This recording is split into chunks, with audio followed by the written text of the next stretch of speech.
जय जय रघुवीर समर्थ श्रीमत दासबोध दशक 10वा जगज्योती नाम समास 10वा चळाचळ निरूपण नाम श्रीराम समर्थ श्रीराम समर्थ गगनासारिखे ब्रह्म पोकळ उदंड उंच अंतराळ निर्गुण निर्मळ निच्छळ सदोदित।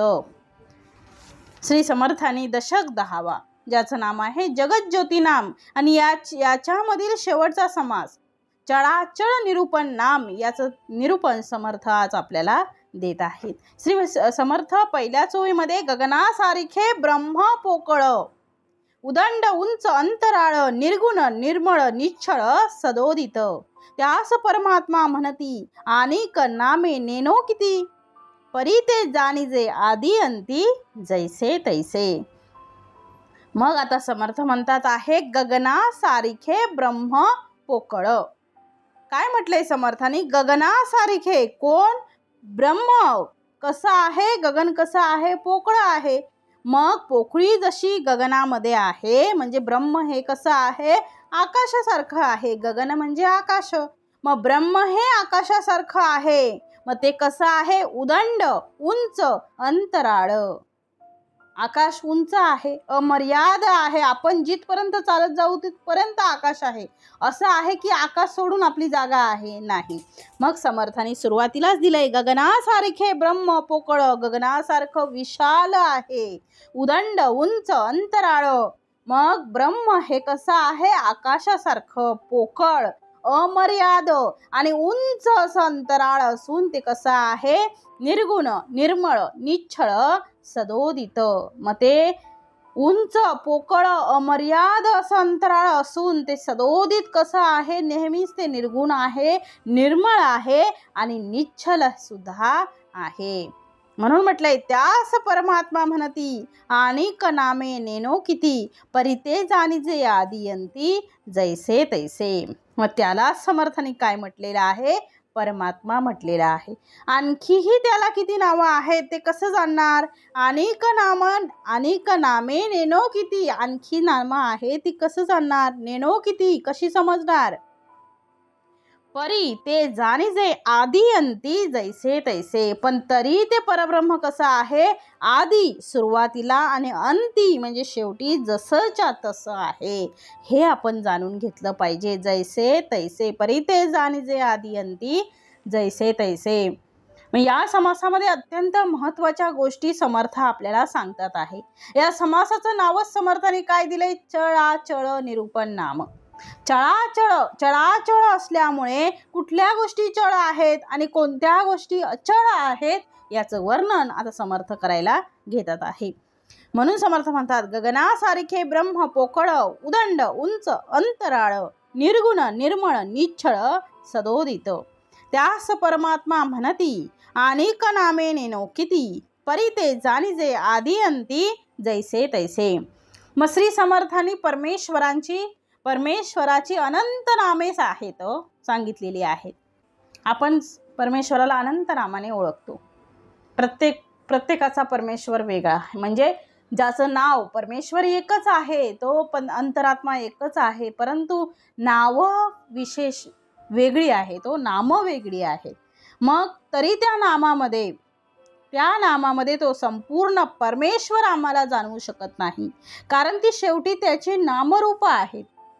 श्री समर्थांनी या परमात्म्याचं स्वरूप कसं आहे ते सांगताना समर्थ म्हणतात आहे गगनासारखे पोकळ।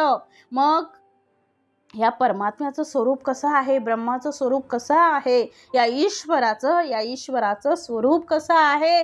तर गगनासारखे पोकळ, आकाश कसं आहे? पोकळ आहे।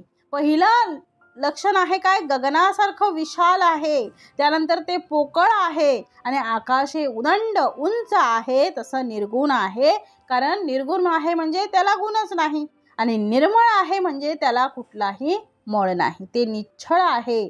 याचा अर्थ ते चळत नाही, सदोदित ते जसं आहे तसं कायम राहतं, म्हणून त्याला सदोदित म्हटलेलं आहे। त्यास परमात्मा म्हणती म्हणजे त्याला आम्ही काय म्हणतो? परमात्मा म्हणतो। म्हणून म्हटलंय आकाशासारखे किंवा गगनासारखे। इतकंच नाही तर समर्थ पुढे सांगतात आहे की परी ते जाणीचे आदियंती जैसे तैसे. परमात्म तत्व कसं आहे?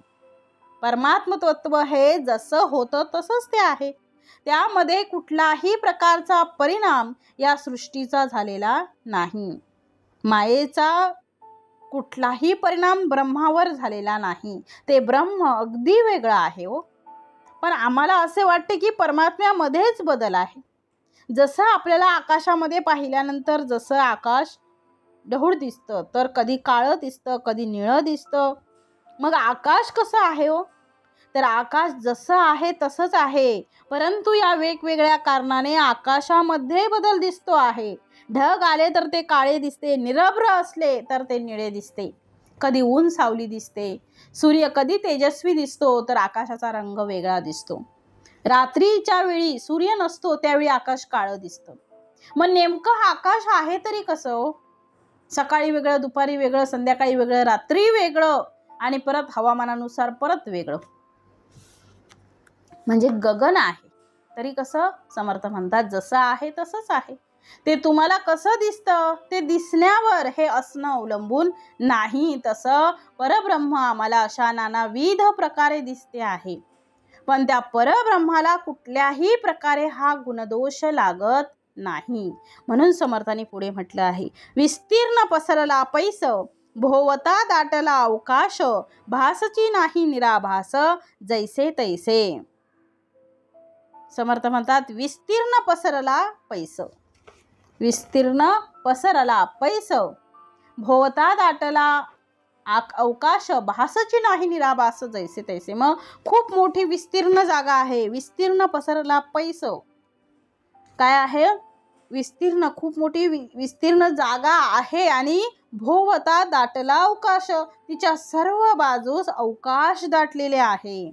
आणि भासची नाही निराभास जैसे तैसे. मग अशी कल्पना जर आम्ही केली तर तसा भास कदाचित होऊ शकेल, पण परब्रह्म हे निराभास आहे आणि ते सदैव जसंच्या तसंच आहे, त्याच्यामध्ये काहीही बदल नाही. म्हणून पुढे समर्थ म्हणतात आहे की त्या ज्याप्रमाणे आकाशाला भास नाही, ते निराभास आहे, त्याप्रमाणे परब्रह्म सुद्धा कसं आहे? निराभास आहे. म्हणून म्हटलंय विस्तीर्ण पसरला पैस, भोवता दाटला अवकाश, भासची नाही निराभास जैसे तैसे. चहूकडे पाताळ तळी, अंतची नाही अंतराळी, कल्पांत काळी सर्व काळी संचलेची असे. मग आता समर्थांनी इथे दिलेले आहे, चहूकडे पाताळ तळी, अंतची नाही. चहूकडे काय आहे? पाताळ तळी, अंतची नाही अंतराळी, कल्पांत काळी सर्व काळी. म्हणजे ते चहूकडे, ते कोण? ब्रह्म. ते ब्रह्म, तो परमात्मा सगळीकडे, पाताळाच्या खालीही आहे, सगळीकडे चहूकडे चारही दिशांना आहे. आणि अंतची नाही अंतराळी, कल्पांत काळी सर्व काळी म्हणजे अंतकाळी, तर वर असं अनंत सदा सर्व काळी एवढंच नाही, तर कल्पांत काळी ही सर्वत्र घनदाट कोंडाटलेलं ते आहे. मग चारी बाजूला पहा, ते आकाश कसं आहे?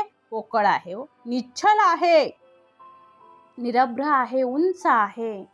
जसं ते चहूकडे आहे तसं पाताळामध्ये सुद्धा ते आहे. म्हणून म्हटलंय अंतची नाही अंतराळी, त्याचा अंत नाही. कितीही दूरवर पाहत राहिलं तरी आकाश आम्हाला जमिनीला टेकलेलं दिसतं की नाही हो? कुठे पण जा, समुद्र किनाऱ्यापर्यंत जरी आपण इथून गेलो तरी सुद्धा समुद्र किनारा लांबून वाटतं आपल्याला तिथे ते टेकलेलं आहे. म्हणजे आपण जिथं जिथं जाऊ तिथं तिथं आकाश काय आपली जागा सोडत नाही. म्हणजे आकाश आपल्या सोबत आहे. म्हणजे चारही दिशांना चहूकडे पाताळामध्ये सुद्धा आकाश आहे. आणि ते कसं आहे? निश्चल आहे, निर्गुण आहे, निराभास आहे. मग अंतची नाही अंतराळी, त्याचा अंत नाही. कितीही दूरवर पाहत राहिलं तर आकाश आम्हाला जमिनीला टेकलेलं दिसतं, पण ते आकाश जमिनीला टेकलेले दिसते याचा अर्थ ते आकाश जमिनीला टेकलेले आहे का? त्याला आम्ही क्षितिज असं म्हणतो. त्या क्षितिजाला जरा भास म्हणून आम्हाला दिसते आहे. तसं अंतराळामध्ये सुद्धा परब्रह्माचं स्वरूप आहे, ते आम्हाला दिसते, तसं ते नाही आहे. म्हणून कल्पांत काळी सर्व काळी संचलेची असे. त्याला आधी नाही, अंत नाही आणि कल्पांत काळामध्ये सगळीकडे प्रलय निर्माण झाला, तर आकाश मात्र चळणार नाही. तसं परब्रह्म आहे. म्हणून म्हटलंय ऐसे काही एक अचंचळ, पुढे समर्थाने दिलेले आहे ऐसे काही एक अचंचळ, ते अचंचळची भासे चंचळ, त्यास नामेही पुष्कळ त्रिविधा प्रकारे. मग अशा त्या एकल्या एक अचंचल परब्रह्माच्या ठिकाणी काही चंचल असल्याचा भास निर्माण होतो आणि त्यालाही अनेक प्रकारची बरीच नामं ठेवली गेलेली आहेत. मग 3 प्रकारची त्याची नामं दिली जातात. पहिलं स्त्रीलिंगी, पुल्लिंगी आणि नपुंसकलिंगी. मग तिन्ही प्रकारे भगवंताच्या नामाने आम्ही त्यांना पुकारतो. त्या मायेला आम्ही म्हणतो. पडद्यावर चालणाऱ्या किंवा पडद्यावर दिसणाऱ्या चित्रात किंवा दृश्यात काहीही बदल जरी झाला असला तरी मात्र त्याचा परिणाम कुठल्याही प्रकारे त्या पडद्यावर होत नाही. तसंच या अचंचळावर आम्हाला चंचळ जरी दिसत असलं, म्हणून म्हटलंय अचंचळी भासे चंचळ, म्हणजे पिक्चरमध्ये पूर जसा येतो, पिक्चरमध्ये बघा प्रचंड पाऊस पडतो, पूर येतो, घरं वाहून जातात, काही भेटत नाही, बाहेर सगळं होतं ते सगळं वाहून गेलं. मग जसा पूर येतो, मग पिक्चरमध्ये आग लागते, तशी आग सुद्धा पिक्चरमध्ये लागते. मग पडदा जळतो का? जसा पूर येतो, त्या पूर आल्यावर पडदा ओला होतो का? मग पिक्चरमध्ये वारा येतो का? पडदा उडतो का? पडद्याला त्याचा काहीही परिणाम होत नाही. पडदा जसा आहे तसाच तो राहतो. पडद्यावरच नाही तर जेव्हा पिक्चरचे शूटिंग चालू असतं तेव्हा पहा आपल्याला तेव्हा आपल्याला काय लक्षात येईल की मागच्या पडद्यावर काय लावलेली आहे, सगळी चित्र लावलेली आहेत आणि ती चित्र हलतात आहे. हा बसलेला मनुष्य नुसता बसलेला आहे. आपल्याला असं वाटते की यांच्यामध्ये चंचळपणा निर्माण झाला आहे, पण समर्थाने इथे तेच सांगितलं आहे की पडद्यावर बदल आहे पण पडद्यात बदल नाही आहे. नीट लक्षात घ्या, पडद्यावर बदल आहे, पडद्यात नाही, पडद्यावर आहे, म्हणजे दिसणार आहे. पडद्यामध्ये कोणताही बदल नाही, तो जसंच्या तसा आहे. अशा प्रकारे परब्रह्माची या मायेची 3 प्रकारची नामं आहेत आणि त्यांची विभागणी केलेली आहे. त्याला समर्थ म्हणतात आहे. त्यास नामेही पुष्कळ त्रिविधा प्रकारे. त्यास नामेही पुष्कळ त्रिविधा प्रकारे. ती कोणकोणती नामं आहेत त्याचं वर्णन समर्थ आता इथे करत आहे. त्याला बरीच नामं दिलेली आहेत समर्थाने. मग त्याच्यातली कोणकोणती आहेत ती नामं कोणती घेतलेली आहे समर्थाने परमेश्वराची, ते आता समर्थ सांगत आहे. न दिसता नाव ठेवणे, न देखता खून सांगणे, असो हे जाणाया कारणे नामाविधाने. मूळ माया, मूळ प्रकृती, मूळ पुरुष ऐसे म्हणती, शिवशक्ती नामे किती नाना प्रकारे. मग आता समर्थ म्हणतात आहे की ज्याला आम्ही जे दिसत नाही, म्हणजे ज्याला आम्ही कधीच पाहिलं नाही, न दिसता नाव ठेवणे, जे आम्ही कधीच पाहिलं नाही त्याला नाव ठेवणं. न देखता खून सांगणे, म्हणजे जे दिसत नाही त्याची खून किंवा एखादं लक्षण कसं सांगायची, ही सगळी काय आहेत, हे सगळं विलक्षणच आहे हो. असो हे जाणाया कारणे नामाविधाने, पण त्याचं स्वरूप जाणता यावं म्हणून त्यास निरनिराळी काय दिलेली आहेत, नामं दिलेली आहेत. मग आता म्हटलंय की समर्थ म्हणतात ज्याला आम्ही कधीच पाहिलं नाही आहे, ज्याला मला म्हणजे ज्याचं मला लक्षणच माहीत नाही आहे, ते आम्ही कधी जाणवलेलंही नाही आहे, ज्याची खूनही आम्हाला माहीत नाही आहे, पण तरी सुद्धा आम्ही त्याला नाम दिलेलं आहे. म्हणजे नाम देऊन सुद्धा भगवंत कसा आहे, नामातीत आहे. म्हणून समर्थ सुरुवातीलाच म्हणतात आहे की भगवंताची अनेक नामं आहेत. काय सांगितले समर्थाने सुरुवातीला म्हटलेलं आहे, त्यास परमात्मा म्हणती अनेक नामे नेनोकती, परिते जाणीजे आधी अंती जैसे तैसे. म्हणजे परमेश्वराला भरपूर नामं आहेत हो, पण ज्याला कधीच पाहिलं नाही, ते आम्ही कधी जाणवलेलंही नाही, त्याची खूनही आम्हाला माहीत नाही, पण तरी सुद्धा आम्ही त्याला नाम दिलेलं आहे. म्हणजे नाम देऊन सुद्धा भगवंत कसा आहे, नामातीत आहे. म्हणून समर्थ सुरुवातीलाच म्हणतात आहे की भगवंताची अनेक नामं आहेत, पण त्या नामामध्ये तो नाही आहे. याचाच अर्थ त्या परमेश्वराला नाम आपण कितीही जरी दिली असतील, त्या परमेश्वराला जरी कितीही नामं आपण दिली असली तरी ते नाम आणि परमेश्वर यामध्ये आम्हाला तो फरक का दिसतो आहे, कारण न देखता खून सांगणे, न पाहता त्याची खून सांगायची आणि न दिसता नाव ठेवणे म्हणजे न दिसताना सुद्धा त्याचं नाव ठेवायचं आहे म्हणून म्हटलेलं आहे समर्थाने. म्हणून पुढच्या ओळीमध्ये समर्थ म्हणतात आहे, मूळ माया मूळ प्रकृती मूळ पुरुष ऐसे म्हणती, शिवशक्ती नामे किती नाना प्रकारे.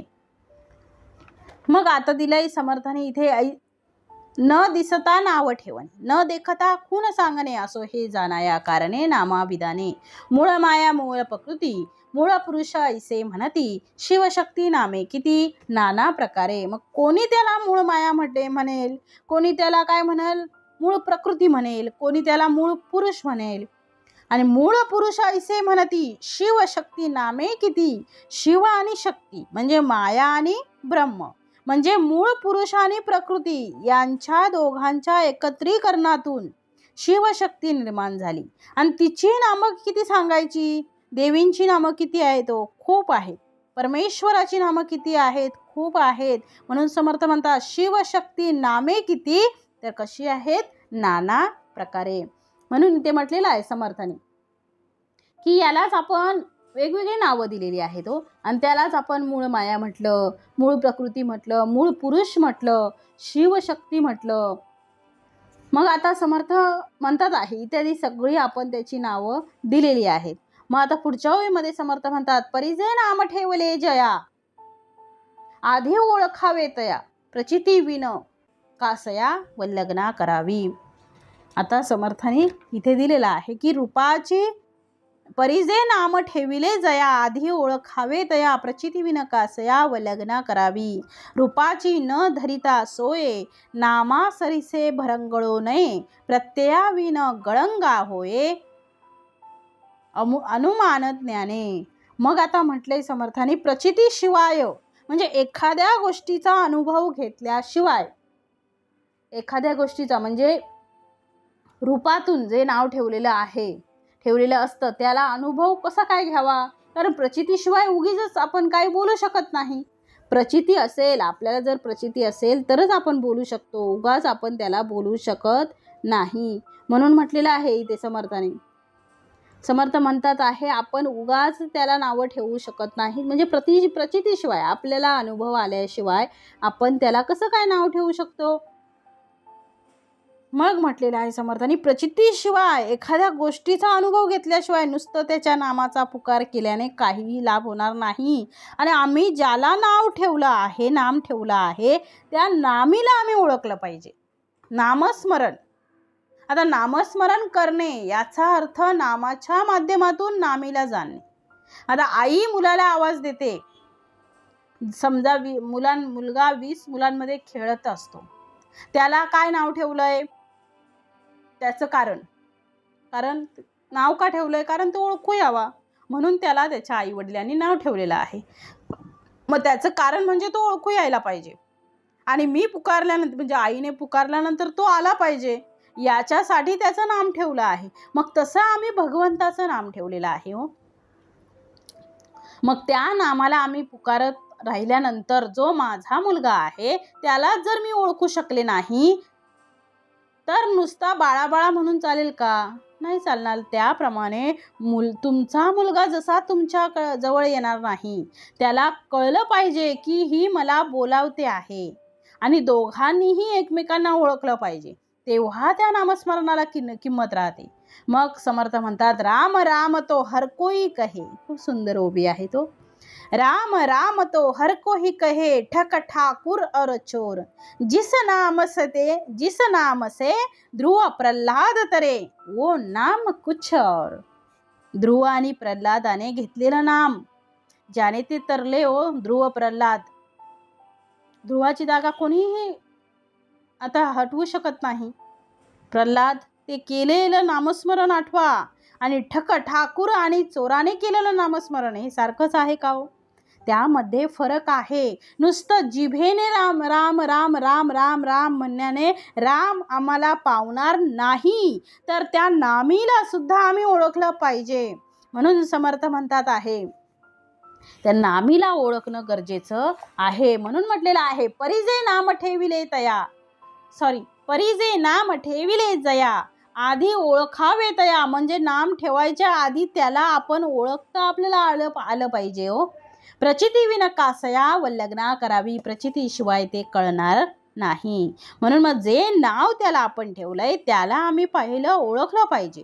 ओळखल्याशिवाय महत्त्व राहणार नाही.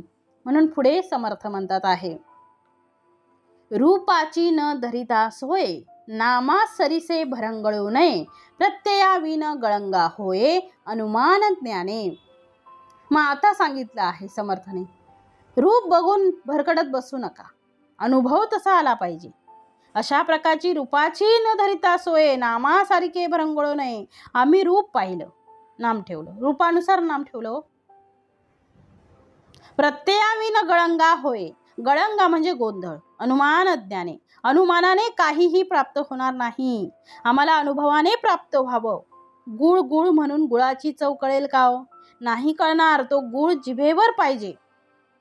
जेव्हा त्याचं नाव म्हणजे गुळ जर जिभेवर ठेवला तरच ते गुळ आहे याचा अनुभव आपल्याला येईल. तो गोड आहे, खारट आहे, आंबट आहे, तिखट आहे, ते आपल्याला कळेल. आणि नुसतं बघून गुळ गुळ केला आणि त्याची चव सांगायला गेलो तर येणार का हो? नाही येणार. मग अनुभवाचं ज्ञान आणि अनुमानाचं ज्ञान याचा अर्थ गुळ गोड आहे, गुळ गोड आहे असं म्हणून आम्हाला गुळाचा गोडवा कळू शकत नाही. ते गुळ आम्हाला पहिलं चाखावं लागेल. म्हणून त्याप्रमाणे भगवंताचा सुद्धा आम्ही अनुभव घेतला पाहिजे. नुसतं अनुमान ज्ञान करून चालणार नाही. म्हणून पुढे समर्थाने दिलेलं आहे, निच्छळ गगनी चंचळ वारा, वाजो लागला भरारा, परी त्या गगना आणि समीरा भेद आहे. तैसे निच्छळ परब्रह्म, चंचळ माया भासला भ्रम, त्या भ्रमाचा संभ्रम करून दाऊ.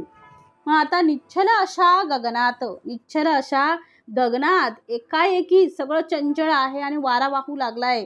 आणि त्या गगन आणि वाऱ्यात आपण काय म्हणू, दोघांमध्ये भेद केलेला आहे. म्हणून समर्थ म्हणतात वाऱ्यामध्ये आणि कोणामध्ये, गगनामध्ये भेद आहे. मग निच्छळ गगनी चंचळ वारा, गगन कसं निच्छळ आहे आणि वारा कसा आहे, चंचळ आहे. गगन निच्छळ आहे पण त्यामध्ये वारा वाहतो आहे. गगन जरी निच्छळ असलं तरी ते चंचळ वारा तिथे वाहतो आहे, तो भराभर वाहतो आहे. परी त्या गगना आणि समीरा भेद आहे. आम्ही वारा आणि आकाश एक म्हणत नाही, ते दोन्ही वेगवेगळे आहेत. त्याप्रमाणे तैसे निच्छळ परब्रह्म, एका बाजूला निच्छळ परब्रह्म आहे आणि त्यामध्ये कोण गेला आहे तर चंचळ माया आली आहे, चंचळ माया गेलेली आहे. तसंच समर्थ म्हणतात आहे, तैसे निच्छळ परब्रह्म, तसंच निच्छळ अशा परब्रह्माच्या ठिकाणी चंचळ अशा मायेचा भ्रम भासू लागलेला आहे. तैसे निच्छळ परब्रह्म, चंचळ माया भासला भ्रम, इथे दिले आहे बघा. तसंच निच्छळ अशा परब्रह्माच्या ठिकाणी काय आहे, चंचळ अशा मायेचा भ्रम भासू लागलेला आहे आणि त्या भ्रमाचा संभ्रम करून दाऊ. मग त्या भ्रमाचाच विस्तार कसा झाला ते आता समर्थ इथं दाखवत आहेत. म्हणून समर्थ म्हणतात आता त्या भ्रमाला आम्ही बाजूला करून सांगतो आहे, आकाशामध्ये वारा आहे किंवा गगनामध्ये वारा आहे आणि त्याप्रमाणे या परब्रह्मामध्ये मायेचा संचार झालेला आहे. आणि माया कशी आहे हो तर चंचळ आहे, वारा चंचळ आहे, गगन निच्छळ आहे, तसं परब्रह्म निच्छळ आहे. म्हणून पुढे दिलेला आहे, जैसा गगनी चालिला पवन, तैसे निच्छळी चाले चळन, इच्छा स्फूर्ती लक्षण स्फूर्ण रूप, अहमपणे जाणीव झाली, तेची मूळ प्रकृती बोलिली, महाकारण काया रचली ब्रह्मांडीची.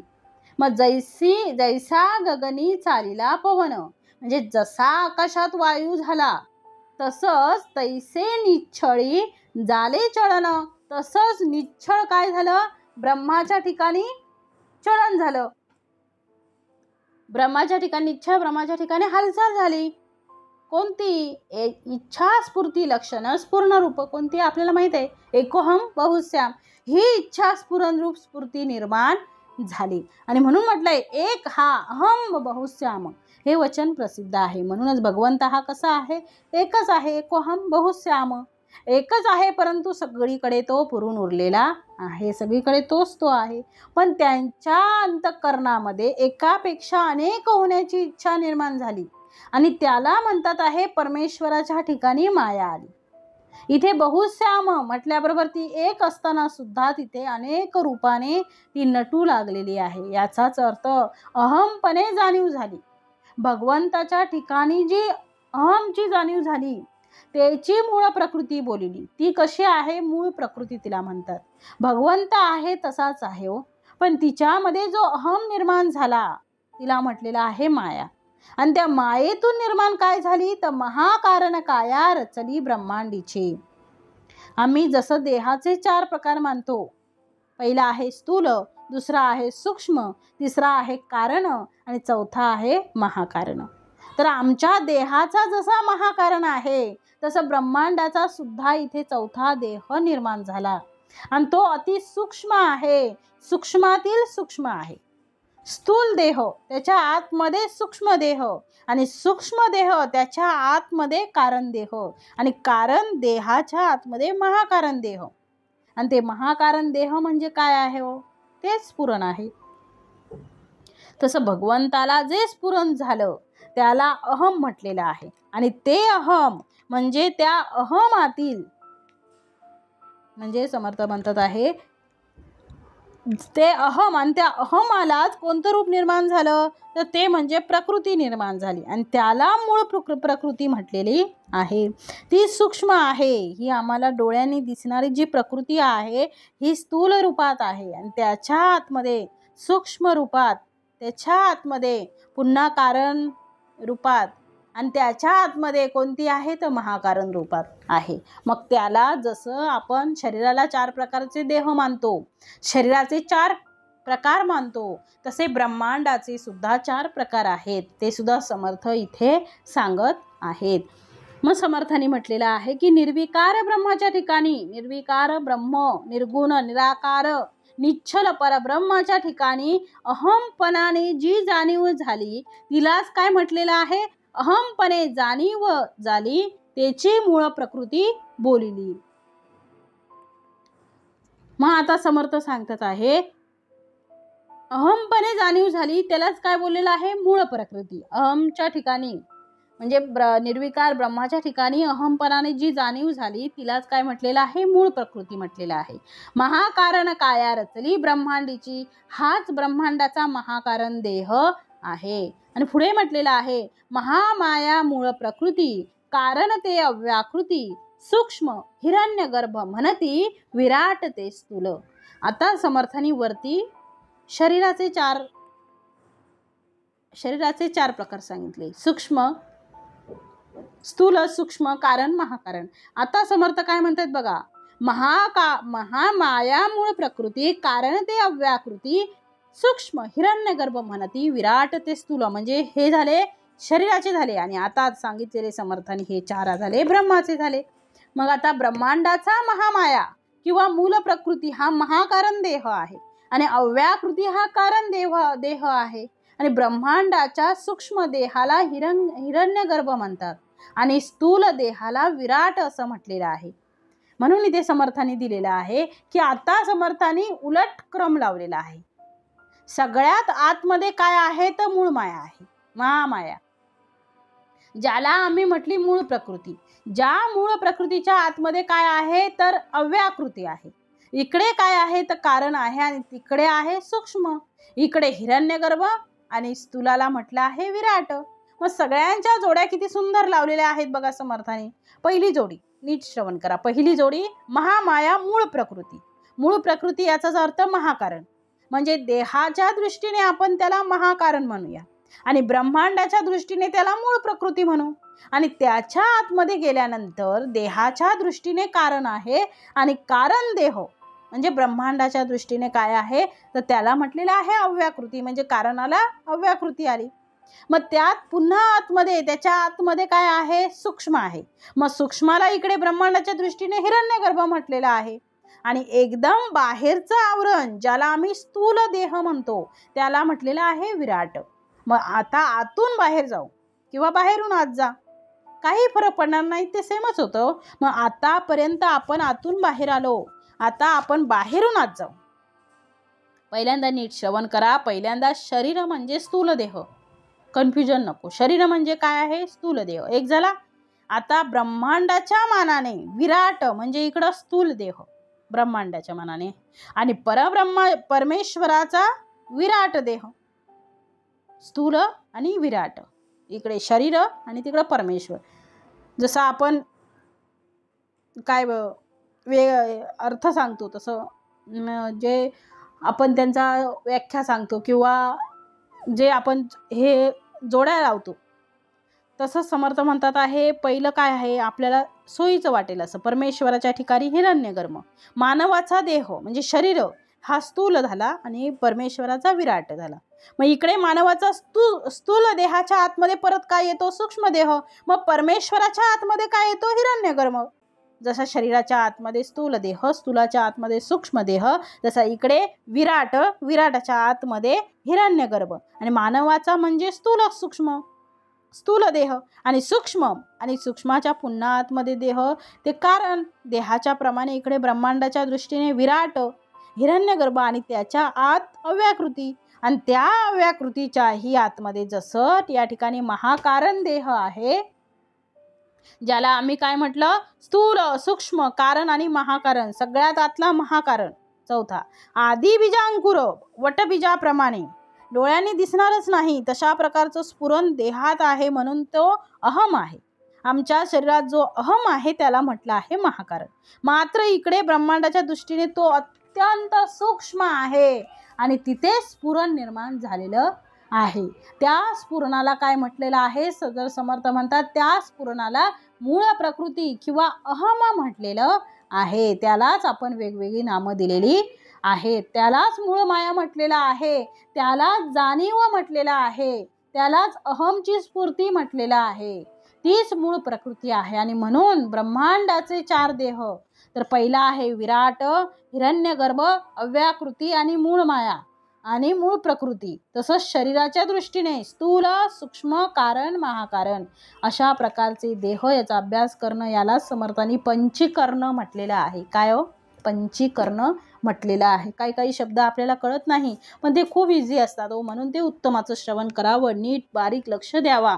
समर्थांनी बारीकातलं बारीक सगळी आपली जी काही शंका असेल ती सगळी भरून काढलेली आहे. मग आता समर्थ म्हणतात महामाया मूळ प्रकृती, कारण ते अव्याकृती, सूक्ष्म हिरण्यगर्भ म्हणती विराट ते स्थूल. ब्रह्मांडाचा महामाया किंवा मूल प्रकृती हा महाकारण देह आहे आणि अव्याकृती हा कारण देह आहे. मग ब्रह्मांडाच्या सूक्ष्म देहाला हिरण्यगर्भ म्हणतात आणि स्थूल देहाला विराट म्हणतात. म्हणून पुढे म्हटले समर्थांनी याला काय म्हटले? पंचीकरण म्हटलेलं आहे. ऐसे पंचीकरण शास्त्र प्रमये, ऐसे पंचीकरण शास्त्र प्रमये ईश्वर तनु चतुष्टये, ऐसे पंचीकरण शास्त्र प्रमये ईश्वर तनु चतुष्टये म्हणून हे बोलणे होये जाणीव मूळ माया.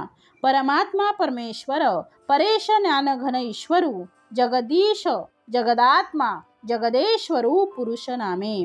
मग शास्त्रामध्ये जे पंचीकरण सांगितले आहे ऐसे हे पंचीकरण शास्त्र प्रमये. समर्थ म्हणतात शास्त्रामध्ये जे पंचीकरण सांगितलेलं आहे त्याप्रमाणे ते ईश्वराचे 4 देह आहेत. ईश्वर तनु चतुष्टये आणि म्हणून मूळ मायेच्या ठिकाणी काय आहे? म्हणून हे बोलणे होय जाणीव मूळ माया. म्हणून मूळ मायेच्या ठिकाणी काय असते? जाणीव असते असं म्हणावंच लागते. आणि म्हणून म्हटलेलं आहे याला समर्थांनी जशी नावं दिली तेच नाम शास्त्राने सुद्धा दिलेली आहेत. पंचीकरण त्याला म्हणतात. याला ईश्वर तनु चतुष्टये असं म्हटलेलं आहे. ईश्वराचे शरीर. आता या परमेश्वराची नामं, या मायेची नामं, या शिवशक्तींची नामं कोणकोणती आहेत? तर काही आहेत पुल्लिंगी, काही आहेत स्त्रीलिंगी आणि काही आहेत नपुसंकलिंगी. त्याचं वर्णन समर्थाने आता केलेलं आहे. आता समर्थाने दिलेली आहेत बघा. परमात्मा परमेश्वर परेश ज्ञानघन ईश्वरू जगदीश जगदात्मा जगदेश्वरू पुरुष नामे. मग आता सगळी ही पुरुष नामं दिलेली आहेत. मग कोणती आहेत? तर परमात्मा, परमेश्वर, परेश, ज्ञानघन, ईश्वर, जगदीश, जगदात्मा, जगदेश्वर ही सगळी समर्थांनी पुरुष नामं दिलेली आहेत. आणि आता समर्थ सगळी पुरुष नामं, नंतर स्त्री नामं, नंतर नपुसकलिंग सगळी नामं इथं समर्थ देत आहेत. आता समर्थाने पुढे म्हटलेलं आहे की ही सगळी नामच आहेत. म्हणून समर्थाने पुढच्या ओळीमध्ये म्हटलेलं आहे. पहिल्यांदा दिली पुरुष नामं. आता समर्थ सांगणार आहे, आता 17व्या ओळीमध्ये समर्थ सांगतात आहे ती सगळी आहेत. सत्तारूप ज्ञानस्वरूप ही सुद्धा पुरुष नामं दिलेली आहेत. प्रकाश रूप, ज्योती रूप, कारण रूप, चिद्रूप, सूक्ष्म, शुद्ध, अलिप्त. म्हणजे सत्तारूप, ज्ञानस्वरूप, प्रकाश रूप, ज्योती रूप, कारण रूप, चिद्रूप, सूक्ष्म, शुद्ध आणि अलिप्त. पुढे समर्थ म्हणतात आहे, पुढे सुद्धा त्यांनी नामं दिलेली आहेत. ही सगळी नामच आहेत. देहामध्ये जो आहे त्याला काय म्हटलेलं आहे? कुटस्थ. ते आता समर्थ पुढे देतात आहे. देहामध्ये जो आहे तो कुटस्थ आहे. सत्तारूप, ज्ञानस्वरूप, प्रकाशरूप, ज्योतिरूप, कारणरूप, चिद्रूप, शुद्ध, सूक्ष्म, अलिप्त. आत्मा, अंतरात्मा, विश्वात्मा, द्रष्टा, साक्षी, सर्वात्मा, क्षेत्रज्ञ, शिवात्मा, जीवात्मा, देही, कुटस्थ बोलीजे. म्हणजे ही सगळी जी नामं आहेत त्याला देहामध्ये ही सगळी नामं आहेत त्याला समर्थाने कुटस्थ असं म्हटलेलं आहे. पुढे म्हटलेलं आहे समर्थाने ही सगळी कुटस्थ नामं दिली. आता आत्मा, अंतरात्मा, विश्वात्मा, द्रष्टा, साक्षी, सर्वात्मा, क्षेत्रज्ञ, शिवात्मा, जीवात्मा, देही, कुटस्थ बोलीजे. मग इंद्रात्मा, ब्रह्मात्मा, हरिहरात्मा ही सुद्धा पुढे दिली. आत्मा, अंतरात्मा, विश्वात्मा, द्रष्टा, साक्षी, सर्वात्मा, शिवात्मा, जीवात्मा, देही, कुटस्थ ही सगळी कुटस्थ नामं आहेत. आता समर्थाने कोणती दिली आहेत? इंद्रात्मा, ब्रह्मात्मा, हरिहरात्मा, एतात्मा, धर्मात्मा, नैऋत्यात्मा, वरुण, वायू, कुबेरात्मा, ऋषी, देव, मुनी, धर्ता. म्हणजे इंद्रात्मा, ब्रह्मात्मा, हरिहरात्मा, यमात्मा, धर्मात्मा, वरुण, वायू, कुबेरात्मा, ऋषी, देव, मुनी, धर्ता ही सुद्धा नावं आहेत. पुढे समर्थ म्हणतात गण, गंधर्व, विद्याधर, गण, गंधर्व, विद्याधर, एक शक्की, किन्नर, नारद. आता सगळ्यांच्या अंतरात्मामध्ये जो परमेश्वर आहे तो एकच आहे हो.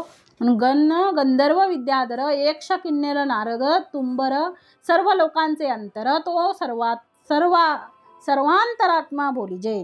म्हणजे सगळ्यांच्या अंतरामध्ये जो परमेश्वर वास करतो त्याला आम्ही सर्वात्मा का म्हणतो? तर तो सर्वात्मा जो आहे तो सर्वात आत्मा, सगळ्यांच्या मध्ये तोच आत्मा आहे. म्हणून सर्व लोकांचं अंतःकरण तोच, अंतःकरणामध्ये तोच सर्वात्मा आहे. म्हणून पुढे दिलेला आहे समर्थाने आता सगळ्यांच्या ठिकाणी तोच आहे. म्हणून समर्थ पुढे सांगतात आहे चंद्र, सूर्य, तारामंडळे, भूमंडळे, मेघमंडळे, 21 स्वर्गे, सप्त पाताळे, अंतरात्माच वर्तवी. मग अशा प्रकारे यामध्ये सुद्धा वाहणारा जो आहे तो सुद्धा काय आहे? अंतरात्माच आहे. आणि त्याला सुद्धा अंतरात्माच वर्तवी असं म्हटलेलं आहे. म्हणजे चंद्र, सूर्य, तारामंडळ, भूमंडळ, मेघमंडळ, 21 स्वर्ग आणि 7 पाताळ यांच्यामध्ये सुद्धा कोण आहे? अंतरात्माच त्यांना सगळ्यांना चालवतो आहे. म्हणून पुढे म्हटलेलं आहे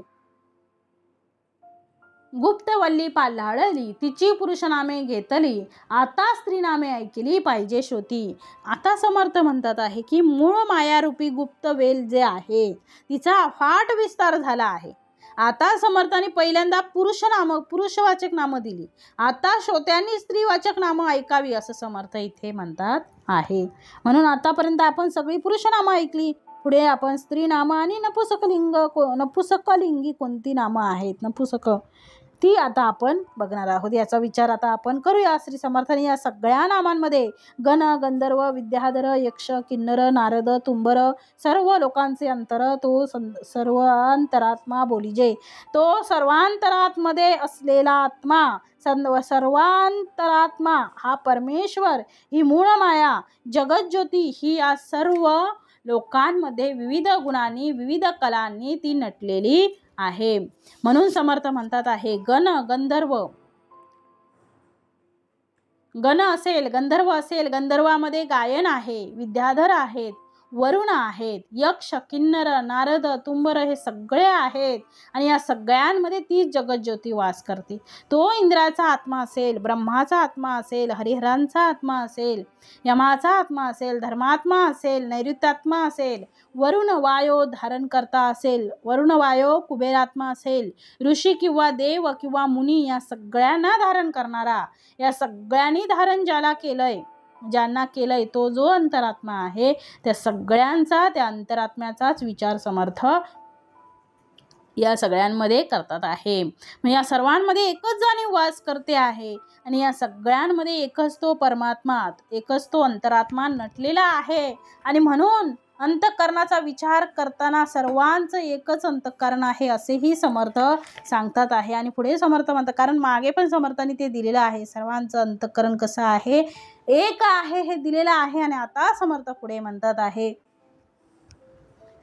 मूळ माया गुप्त वल्ली पाल्ला चंद्र सूर्य तारा मंडळे, भूमंडळे मेघमंडळे, 21 स्वर्गे सप्त पाताळे, अंतरात्माच वर्तवी. या सगळ्यांना प्रत्यक्ष कार्य करण्यासाठी, प्रवृत्त करण्यासाठी, त्यांच्यामध्ये सामर्थ्य निर्माण करण्यासाठी,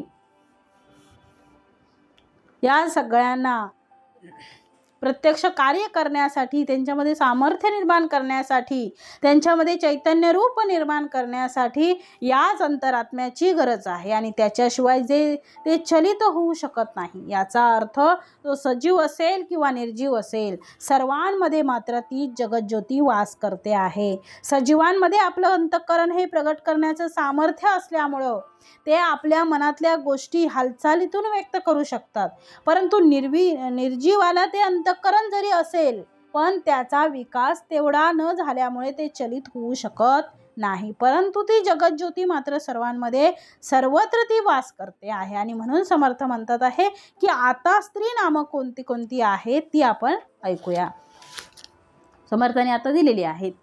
गुप्त वल्ली पाल्लाळली, तिची पुरुष नामे घेतली, आता स्त्री नामे ऐकली पाहिजे श्रोती. मूळ माया जगदेश्वरी, परमविद्या परमेश्वरी, विश्ववंद्या विश्वेश्वरी, त्रैलोक्य जननी. मग मूळ माया असेल, जगदीश्वरी असेल, परमविद्या परमेश्वरी, विश्ववंद्या विश्वेश्वरी, अंतरहेतू अंतरकळा, मौन्यगर्भ जाणीव कळा, चपळ जगज्योती जीवन कळा, सगळं समर्थांनी इथे दिलेलं. परापश्यंती आणि काय सांगितलंय, मध्यमा. आता पुढे समर्थ म्हणतात आहे, अंतरहेतू अंतरकळा, मौन्यगर्भ जाणीव कळा, चपळ जगज्योती जीवन कळा, परापश्यंती मध्यमा. युक्ती बुद्धी मती धारणा, सावधानता नाना चाळना, भूत भविष्य वर्तमाना उकलून दावी. मग त्याच्यामध्ये युक्ती आली, बुद्धी मती धारणा, सावधानता, नाना चाळना, भूत भविष्य वर्तमानाला उलगडून दाखवणारी शक्ती, ही काय आहे, स्त्रीची नामं आहेत. पुढे समर्थ देतात आहे, जागृती स्वप्न सुषुप्ती जाणे, तुर्या तटस्था अवस्था जाणे, सुख दुःख सकळ जाणे, मानापमान. मग सगळ्यांमध्ये ती वास करते आहे. जगज्योती म्हणून सगळ्यांच्या भावभावना, सगळ्यांमध्ये ती वास करते आहे. जगज्योती म्हणून सगळ्यांच्या भावभावना, विविध अवस्था, त्यांच्या छटा, यामध्ये तो एकच आत्मा आहे. ती एकच जगज्योती वास करते आहे, जिला आम्ही काय म्हणतो, मूळ माया म्हणतो, जी जाणीवेच्या रूपामध्ये सामर्थ्य संपन्न आहे आणि ती सर्वांमध्ये आहेच आहे.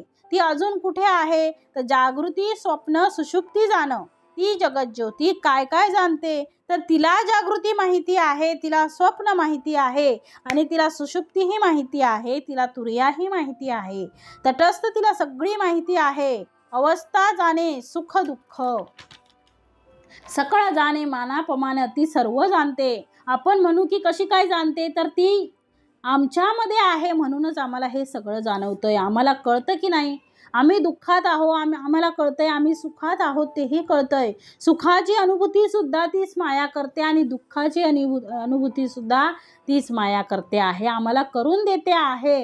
आणि म्हणून तिला जगज्योती म्हटलेलं आहे. ती जगामध्ये आहे, ती अंतःकरणात वास करते, म्हणूनच तर आम्ही बोलू शकतो, म्हणूनच आम्हाला जाणीव आहे. म्हणून समर्थ म्हणतात, मान आणि अपमान या सुद्धा गोष्टी या जगज्योतीच्या सामर्थ्याने होतात. आणि अजून पुढे समर्थाने दिलेलं आहे, ते परम कठीण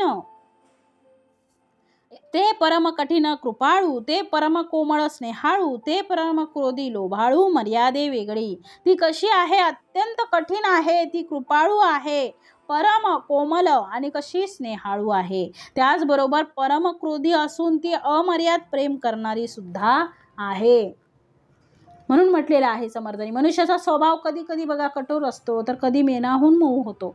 त्या परमेश्वराचीच ही लीला आहे. त्याचं नाव आहे जगज्योती, हे त्याचं सामर्थ्य आहे.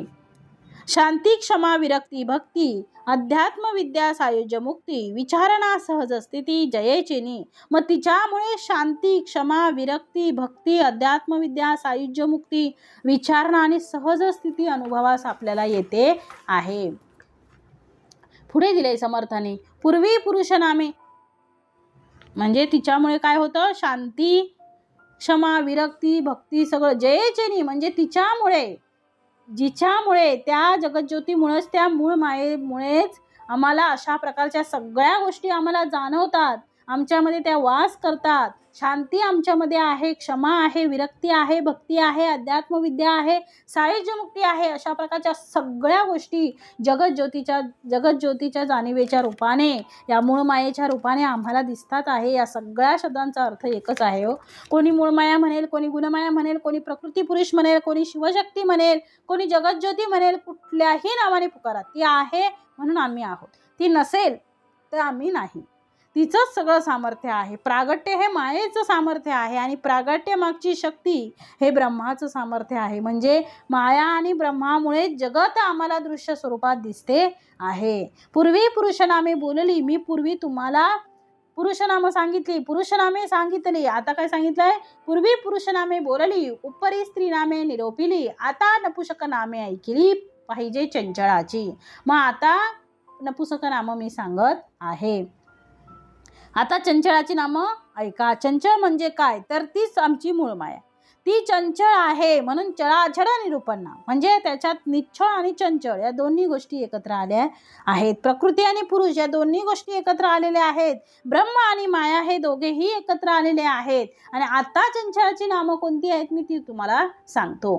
जाणणे, अंतःकरण, चित्त, श्रवण, मनन, चैतन्य, जीवित, येते जाते सुचित होऊन पहा.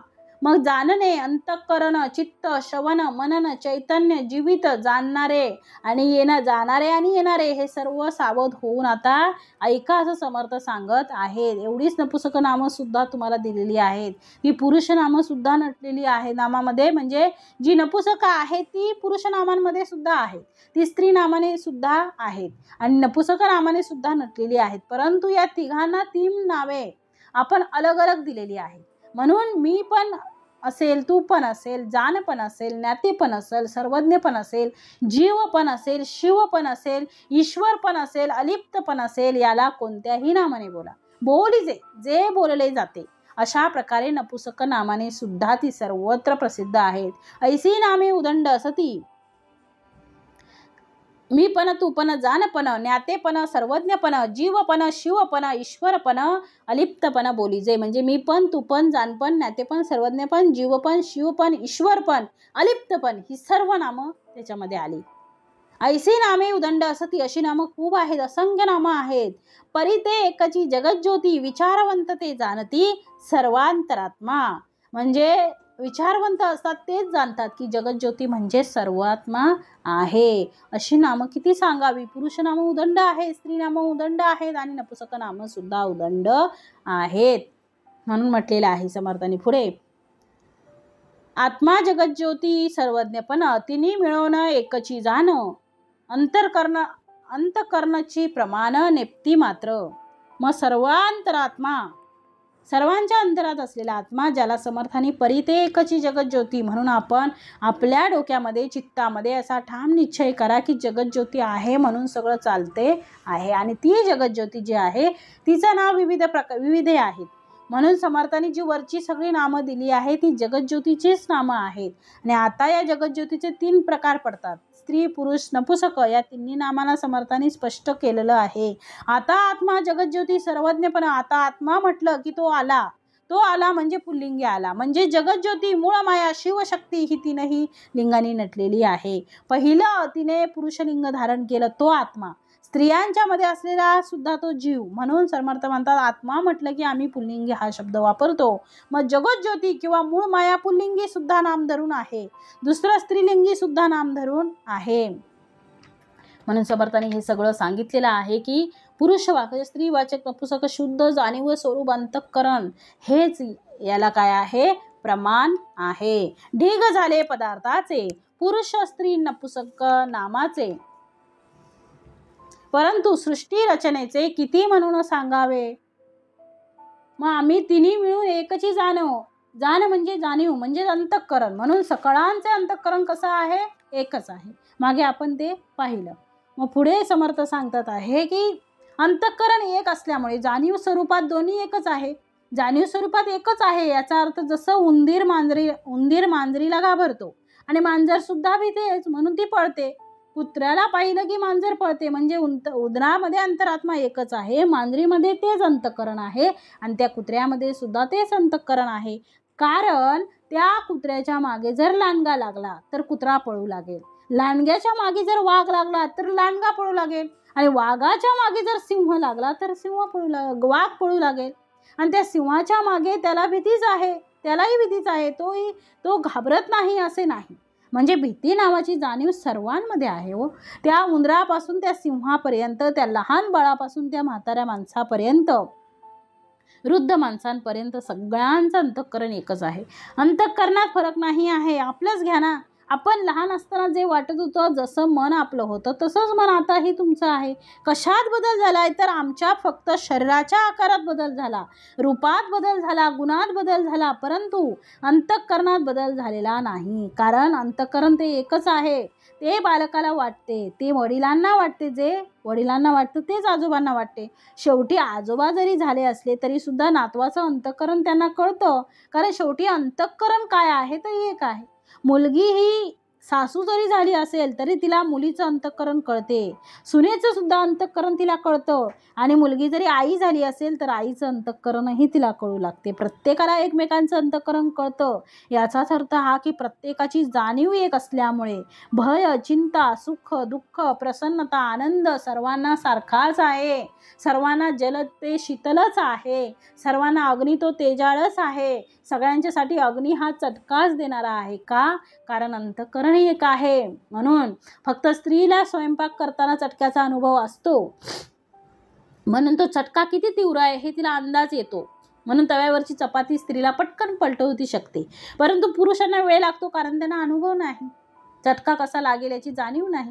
म्हणून समर्थ म्हणतात अंतःकरण एक आहे हो. अंतःकरणाला जाणीव आहे आणि ती जाणीव स्वरूपामध्ये तो आत्मा आहे. जगत ज्योती आणि सर्वज्ञपणा ही नावं जरी आपण स्त्रीलिंगी, पुल्लिंगी, नपुंसकलिंगी म्हटली तरी ही तिन्ही नामं एकाच मूळमायेला आहे. जी मूळमाया आपल्या सगळ्यांमध्ये आहे आणि ती सर्वत्र नटलेली आहे. म्हणूनच संत एकनाथांनी गाढवाला पाणी पाजलं. संत नामदेव महाराजांनी कुत्र्याच्या मागे तुपाची वाटी घेऊन गेले. म्हणून जे अंतःकरण जे आहे, कुत्रा असो की माणूस, याच्यामध्ये फरक नाही. अंतःकरणाचा विचार जर आपण केला तर भेदाभेद भ्रम हे आहे हे जाणवू लागते. आणि समर्थ तेच सांगतात की अशी नामं किती सांगावीत. म्हणून पुढे म्हटलंय, ढीग झाले पदार्थाचे, पुरुष स्त्री नपुंसक नामाचे, परंतु सृष्टी रचनेचे किती म्हणून सांगावे. पुरुषवाचक, स्त्रीवाचक आणि नपुंसकवाचक पदार्थाचे ढीगच्या ढीग झाले. आणखी या सृष्टीतील कितीतरी नामं सांगता येतील, पण सगळं सांगणं काही शक्य नाही. सकळ चाळिता एक, अंतरात्मा वर्तवी अनेक, मुंगीपासून ब्रह्मादिक तेनेची चालती. एक अंतरात्मा सर्वांना चालक प्रेरक आहे, सर्वांचाच चालक आहे, सर्वांचाच प्रेरक आहे. मुंगीपासून ब्रह्मादिकापर्यंत सर्वांनाच तो प्रेरणा त्याच्यापासून मिळते आहे. मुंगी जरी चालत असेल तरी इथून ब्रह्मादिक म्हणजे ब्रह्मा विष्णू महेश यांच्यापर्यंत अंतःकरण एक आहे, काही फरक नाही. म्हणून रक्षण करण्याचं सामर्थ्य भगवान विष्णूंमध्ये आहे, म्हणून विष्णूंचं सामर्थ्य सगळ्यांमध्ये आहे. म्हणून प्रत्येकाचं आपल्यावर कोणी वार केला की आपला हात समोर जातो. रक्षण करतात म्हणजे प्रतिपालन करण्यासाठी भगवान विष्णू आहेत, संहार करण्यासाठी भगवान शंकर आहेत. ते आमच्यामध्येच आहेत, कारण रजतम सत्व हे तिन्ही गुण आमच्यातच आहे. बघा, आपल्याला कोणी मारलं की आपला हात लगेच उचलतो, म्हणजे रक्षण केलं की नाही. मग प्रसंगी ते जन्माला येतात, म्हणजे प्रसंगाप्रमाणे ते अवतार धारण करतात. आम्हाला कोणाची तरी दया आली याचा अर्थ आपण त्याचं पालन केलं. भगवान विष्णू तिथे जन्माला आले, प्रतिपालन केलं. कोणी कोणाला मारत असेल तर आपण सोडवण्याचा प्रयत्न करतो. याचा अर्थ भगवान विष्णू जन्माला आले, परित्राणाय साधूनाम. ते भगवान आमच्यातच आहेत, पण ते किती अंशात आहेत, किती अंश कमी जास्त, म्हणजे ते आपल्याकडे काय सगळ्यांकडे सारख्या प्रमाणात नाही. दया नाही असा मनुष्यच नाही. जगामध्ये दया आहेच, पण ती कमी अधिक जास्त आहे हो. जास्त दयावान आहे तो जास्त भावुक होतो, आणि जो जरा कठोर असतो त्याला दया जरा कमी असते, कारण तिथे त्याच्याजवळ महेशाचा वास कमी असतो. तो संहार करणारा क्रोधी मनुष्य दयावान कमी असतो, कारण क्रोध हा संबंध भगवान शंकराचा आहे. तो एकदम तापीट असतो. पण भगवान शंकर सुद्धा कधी दयावान होतातच. उलट एकदा दयावान झाले, त्यांच्या मनात जर दया निर्माण झाली की ते वाटेल ती गोष्ट देऊन टाकतात. कारण भगवान शंकरांमध्ये सुद्धा भगवान विष्णूंचा वास आहेच. ब्रह्मदेव सुद्धा सर्वांमध्ये आहेच, कारण उत्पत्ती करण्याचं जे सामर्थ्य आहे ते ब्रह्मदेवांचं आहे. म्हणूनच तर एवढी सृष्टी निर्माण झाली आहे, एवढं वैविध्य निर्माण झालेलं आहे. म्हणूनच रजतम आणि सत्व येण्याची चाले जीवित्व. म्हणून आमच्यामध्ये ते ब्रह्मदेव आहेत, विष्णू भगवंत आहेत, आमच्यामध्ये भगवान शंकरही आहेत. तिन्ही देव आहेत हो. मग इथे जो सगळ्यांमध्ये जो अंतरात्मा जो म्हटलाय तो सर्वां ठिकाणी आहे. आत्मस्वरूप जे आहे ते चैतन्य रूप आहे, जे जाणीव रूप आहे ते सर्व ठिकाणी सारखंच आहे. काही फरक नाही, कुठेही फरक नाही. म्हणून समर्थ म्हणतात की मुंगीपासून ब्रह्मांपर्यंत सगळं सारखं आहे. सामर्थ्य आहे चळवळीचे, जो जो करील तयाचे, परंतु तेथे भगवंताचे अधिष्ठान पाहिजे. समर्थ याच्यावरूनच सांगतात की मुंगी चालते की नाही, कोणाचं सामर्थ्य आहे, जो जो करील तयाचे, ज्याचं त्याचं सामर्थ्य आहे. मुंगी चालते, सिंह गर्जना करतो, माणूस गातो, सगळ्यांच्या ठिकाणी ते सामर्थ्य दिसते आहे. जो जे करील तयाचे, ज्या ज्या शरीरामध्ये वास करतो भगवंत, त्या त्या शरीराचं ते सामर्थ्य आहे.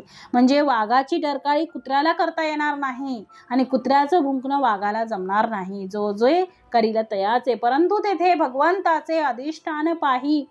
म्हणून त्याच्या ठिकाणी त्या शरीरामध्ये त्या भगवंताचं पाहिजे, अधिष्ठान कायला पाहिजे. अंतरात्म्याचं अधिष्ठान आहे, ते जाणीवेचं अधिष्ठान आहे. तो ब्रह्मा विष्णू सगळे वेगवेगळ्या ठिकाणी तो नटला आहे, आणि म्हणून ते करू शकत आहे. म्हणून तेथे भगवंताचं अधिष्ठान पाहिजे. त्यामध्ये भगवंत आहेच हो, ते आपल्याला कळलं पाहिजे.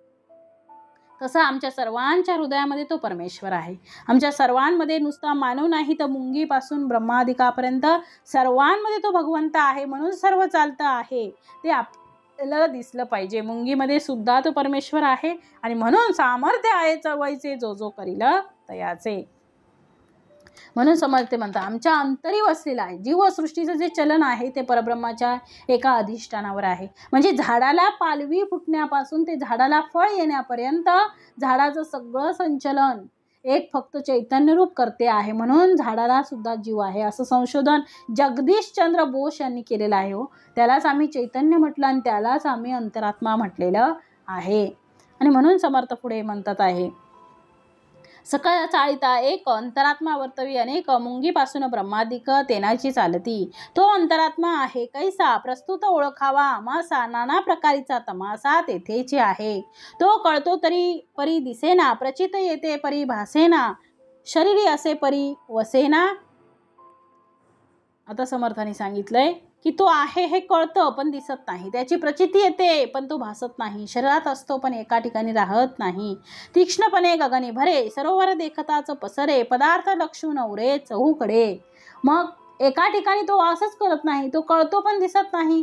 आमच्या जसा पायाला काटा टोचला, तुम्ही म्हणाल तो जीवाला टोचला का हो?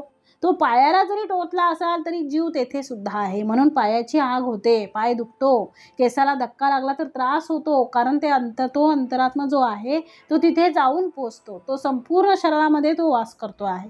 धूळ डोक्यात गेली की पापण्या मिटल्या जातात, ते सामर्थ्य आहे म्हणून पापण्या बंद होतात. तो अंतरात्मा म्हणजे डोळ्यात जर धूळ गेली तर आपल्या बरोबर पापण्या मिटतात बघा. म्हणून अंतरात्मा आहे, स्वतःचं संरक्षण कर, हे सगळं आम्हाला जाणवते परंतु दिसत नाही. असे परी न दिसे, दिसे परी ते नसे. परंतु ते नाही आहे याचा अर्थ माया, ते दिसत नाही पण आहे याचा अर्थ ब्रह्म. शरीरात आहे परी वसेना एके ठाई, तरी ते एका ठिकाणी बसत नाही. सदैव ते गतिमान आहे, चंचल शरीरामध्ये निश्चळ परब्रह्म आहे. निश्चळ परब्रह्म वास करतो आहे. म्हणून शरीराला सुद्धा हालचाल निर्माण झाली आहे. नाकावरची मच्छर हात उडवते ते कोणाचं सामर्थ्य? अंतरात्मा आहे म्हणूनच ईश्वराची कृपा आहे. तीक्ष्णपणे गगनी भरे अशा प्रकारे हा जो अंतरात्मा आहे याला आत्मा, जगज्योती आणि सर्वज्ञपण अशा 3 प्रकारच्या लिंगांमध्ये त्याची विभागणी केलेली आहे. आणि म्हणून समर्थ पुढे त्याचं वर्णन करतात आहे.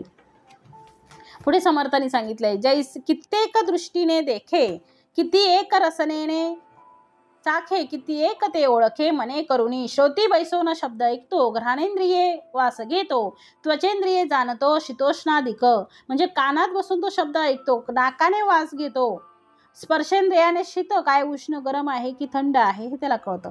ऐशा जाणे अंतरकळा, सकळांमध्ये परिनिराळा, पाहता त्याची अगाध लीळा तोची जाणे. मग समर्थ म्हणतात, तो अशा प्रकारे अंतरकळा जाणत असूनही तो सर्वात असूनही निराळा असतो. खरोखर त्याची अगाध लीला तोच जाणू शकतो. तो पुरुषना सुंदरी, बाळ तारुण्यना कुमारी, नपुसकाचा देहधारी, परी नपुसक नव्हे.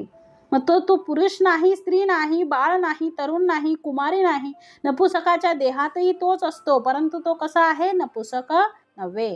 तो चालवी सकळ देहासी, करुण करता म्हणती त्यासी, तो क्षेत्रज्ञ क्षेत्रवासी, देही कुटस्थ बोलिजे. तो सर्व देहांना चालवतो म्हणून त्याला करुण करता म्हणतात. आणि या शरीररूपी क्षेत्रात तो वास करतो म्हणून ते सर्व जाणतो आणि त्या क्षेत्रज्ञ म्हणतात. आणि तसंच त्याला देही किंवा कुटस्थ असेही म्हटलेलं आहे. म्हणून पुढे समर्थ सांगतात आहे, द्वाद्विमौ पुरुषौ लोके शर शाश्वर एवच शर सर्वार्णी भूतानी कुटस्थोक्षरे उच्यते. दोन्ही पुरुष लोकी असती, क्षराक्षर बोली जेती, सर्व भूते क्षर म्हणती, अक्षर कुटस्थ बोली जे. उत्तम पुरुष तो अनेक, निप्रपंच निष्प्रपंच निष्कळंक, निरंजन परमात्मा एक निर्विकारी, चारी देह निरसावे, साधके देहातीत व्हावे, देहातीत होता जाणावे, अनन्य भक्त. देह मात्र निरसुनी गेला, तेथे अंतरात्मा कैसा उरला, निर्विकारी विकारला ठाव नाही. मग आता म्हटलेलं आहे की पिंडाच्या 4 देहांचे निरसन करून साधकाने देहातीत व्हावं आणि त्याच्यातच देहातीत झालं. सर्व देहांचा निराश झाल्यावर अंतरात्मा म्हणजेच देहातील आत्मा कसा उरणार? जेथे देह नाही तेथे हे नाव तरी कसं उरणार? निर्विकार परब्रह्म वस्तूच्या ठिकाणी विकाराला जागाच उरत नाही. निश्चळ परब्रह्म एक, चंचल जाणावे माईक, ऐसा प्रत्यय निश्चयात्मक विवेके पाहावा. येथे बहुत न लगे खळखळ, एक चंचळ एक निश्चळ, शाश्वत कोणते केवळ ज्ञाने ओळखावे. असार त्यागुण घेईजे सार, म्हणून सारासार विचार, नित्यानित्य निरंतर पाहती ज्ञानी. जेथे ज्ञानाची होते विज्ञान, ते जेथे मनची होते उन्मन, तेथे कैचे चंचळपण आत्मयांसी. सांगण वागणीचे काम नव्हे, आपुल्या अनुभव जाणावे. म्हणजे सांगून वागून तसं करता येत नाही, ते काम ते आपल्या अनुभवानेच जाणलं पाहिजे. प्रत्ययाविनसी नावे त्याची पाप, सत्या एवढे सुकृत नाही, असत्या एवढे पाप नाही. प्रचितीविना कोठेची नाही समाधान, प्रचितीशिवाय समाधान नाही. सत्य म्हणजे स्वरूप जाण, सत्य माया हे प्रमाण. येथे निरोपिले पाप पुण्य रूपे सहित दृश्य पाप ओसरले, पुण्य परब्रह्म उरले, अनन्य होताच झाले. नामातीत आपण वस्तू स्वतः सिद्ध, तेथे नाही देह संबंध. पाप राशी होती दक येणे प्रकारे, एरवी ब्रह्मज्ञाने विन, जे जे साधन तोतोसीन, नाना दोषांचे क्षाळन होईल कैसे. पापांचे वळले शरीर, पापची घडे तदनंतर, अंतरी रोग बरोबरीचे उपचार काय करी. जर आतूनच आपल्याला पाप घडलेला असेल तर वरचं काय करायचंय आपल्याला? अंतरी रोग जर आहे तर वरवर उपचार करून काहीच होणार नाही. अंतरातून तो रोग नाहीसा झाला पाहिजे. नाना क्षत्रिय हे मुंडिले, नाना तीर्थी हे दंडिले, नाना निग्रही खंडिले ठाई ठाई, नाना मृत्तिकेने घासिले, अथवा तब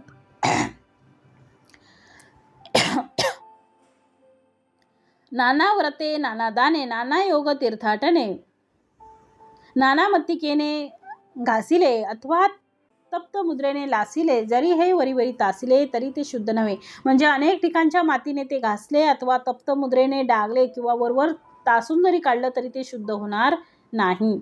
सेनाचे गोळे गिळले, गोमूत्राचे मोघे घेतले, माळा रुद्राक्ष घातले, काष्टमणी शेणाचे गोळे गिळले आणि गाडगे भरून गोमूत्र प्राशन केलं. गळ्यात रुद्राक्षाच्या तुळशी मण्यांच्या माळा जरी घातल्या तरी ते होणार नाही. वेश वरी केला पर्यंतरी दोष भरला, त्या दोषाच्या दहनाला आत्मज्ञान पाहिजे. वरवर उत्तम जर आपण वेश केला तरी आतमध्ये दोष आहे ना, तो अंतरी दोष पहिला त्याचं दहन झालं पाहिजे. नाना व्रते नाना दाने नाना योगे तीर्थाटन, सर्वांहुनी कोटी गुणे महिमा आत्मज्ञानाचा. आत्मज्ञाने पाहे सदा, त्याच्या पुण्यास नाही मर्यादा. दुष्ट पातकाची बाधा निरसोन गेली, वेदशास्त्री सत्यस्वरूप तेची ज्ञानी यांचे रूप. पुण्य झाले अमूप, सुकृते सीमा सांडिली. म्हणजे जो सदा आत्मज्ञानात मग्न असतो, त्याच्या पुण्याला सीमाच नसते. दुष्ट पातकाची बाधा केव्हाच नष्ट झालेली असते. वेदशास्त्रात सत्यस्वरूप म्हणून ज्याचं वर्णन केलेलं असतं त्याच ज्ञानी माणसाचं रूप असतं. तो सत्यस्वरूपच होतो आणि त्यामुळे अमाप पुण्य संपादन केलं जातं आणि पुण्याची सीमा जणू ओलांडली जाते. या प्रचितीच्या गोष्टी प्रचित पाहावे आत्मदृष्टी. प्रचित वेगळे कष्टी होऊच नये. या सर्व अनुभवाच्या गोष्टी आहेत. स्वतः अनुभव घेऊन पहावा. अनुभव न घेऊन कष्टी होऊ नये. अनुभव घेतल्याशिवाय ते कळणार नाही. आगाये प्रचितीचे लोक हो, प्रचित नसता अवघा शोक हो. रघुनाथ कृपेने राहो प्रत्यय निश्चयाचा. अहो प्रचितीच्या लोकांनो, तुम्ही प्रचिती घ्या. आणि प्रचितीशिवाय सर्वच दुःखच वाटायला येतं असं समर्थ सांगतात आहे. प्रचिती घ्या, कारण प्रचितीशिवाय दुःखच आहे. प्रचिती असली तरच समाधान आनंद आहे. तुम्हाला रघुनाथाच्या कृपेने, श्रीराम कृपेने, श्री समर्थ कृपेने, रघुनाथ कृपेने राहो प्रत्यय निश्चयाचा. तुम्हाला रघुनाथांच्या कृपेने दृढ अनुभव येऊन तुमचा आत्मस्वरूपाचा निश्चय टिकून राहो असं समर्थ सांगत आहे. आगाय प्रचितीचे लोक हो, प्रचित नसता अवघा शोक हो. रघुनाथ कृपेने राहो प्रत्यय निश्चयाचा. इति श्रीदास बोधे गुरु शिष्य संवादे चळाचळ निरूपण नाम समास 10वा. जय जय रघुवीर समर्थ.